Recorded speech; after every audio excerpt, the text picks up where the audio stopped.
waa markii afraad oo uu madaxweynaha Mareykanka Donald Trump digniin culus oo ku aadan inuu Iiraan dhulka la simi doono diro. Markii hore waxay ahayd 48 saac. Wuu ka laabtay wuxuu ka dhigay 10 maalmood. Markii ay soo dhamaatayna wuxuu ku daray 48 saac. Markii ay gabagaba tahay ayuu haddana sii durjiyay. Wuxuuna sheegay in muddada kama dambaysta ah ee uu Iiraan u qabanayo ay tahay ilaa Talaadada 8 fiidnimo.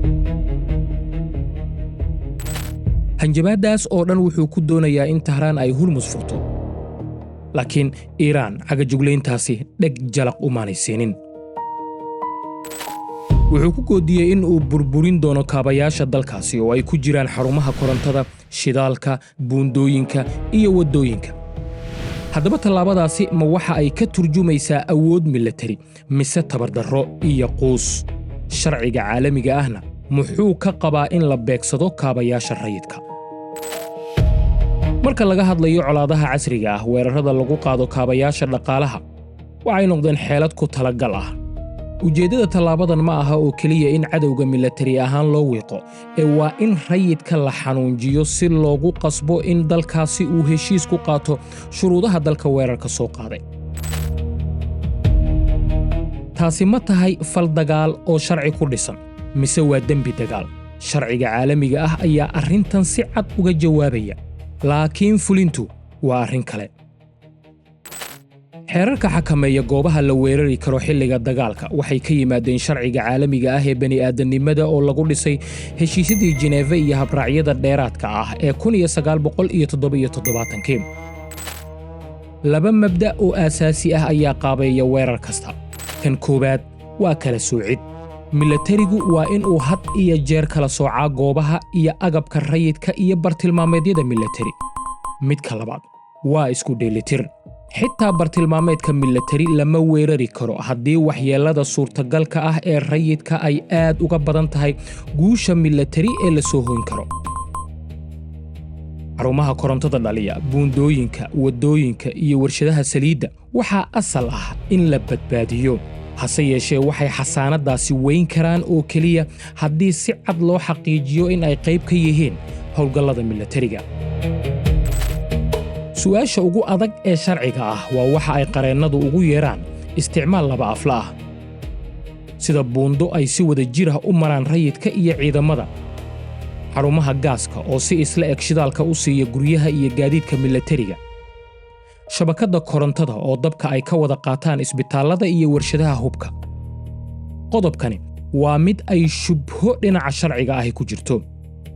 maxkamadaha caalamiga ah waxay go'aamiyeen in goobaha isku dhafan ee aan ka hadalnay ay noqon karaan bartilmaameedyo sharci ah.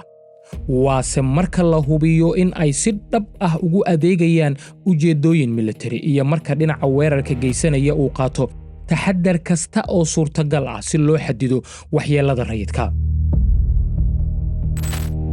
sharciga ayaa aad u cambaaraynaya, dembi dagaalna ka dhigaya in la bartilmaameedsado xarumaha korontada ee isbitaallada iyo warshadaha biyuhu ay dabka ka qaataan, iyada oo aanay jirin halis dhab ah oo ka iman karta. haddaba su'aasha ugu adag ayaa ah, maxaa dhacaya haddii ujeeddada ka dambaysa burburinta kaabayaasha dhaqaalaha aysan ahayn oo keliya in guul laga soo hooyo goobta dagaalka, laakiin ay tahay in niyad jab iyo quus la gaarsiiyo rayidka si dowladdooda loogu qasbo inay aqbasho shuruudaha dhinaca kale. marka la joogo caqiidada militariga, waxaa istiraatiijiyadan loo yaqaanaa dagaal qasab ah. sharciga caalamiga ah si toosa ayuu uga hadlayaa. qodobka 51 ee habraaca dheeraadka ah wuxuu si cad u mamnuucayaa ficilada ama hanjabaadaha looga gol leeyahay in lagu argagixiyo dadka rayidka ah. qodobka 54na wuxuu mamnuucayaa in la weeraro agabka muhiimka u ah badbaadada rayidka. heshiiska Geneva waxa uu mamnuucayaa ciqaab wadareedka maatada loogu kadeedayo go'aanada dowladdooda.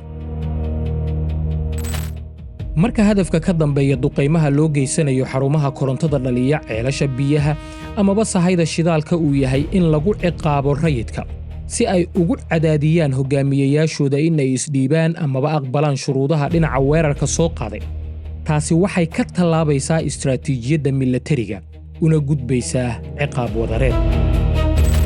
tani ma aha aragti oo keliya. maxkamadda dembiyada caalamiga ah ee Yugoslaafiyadii hore waxay dacwad ku soo oogtay taliyayaashii sida ulakaca ah weerarada ugu qaaday kaabayaasha dhaqaalaha, iyaga oo bartilmaameedsanaya nolosha rayidka.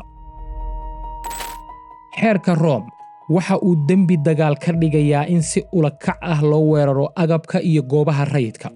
dhowr qaraar oo golaha amniga ee qaramada midoobay ka soo baxay ayaa si gaara u cambaareeyey qarxinta kaabayaasha dhaqaalaha xilliyada dagaalka.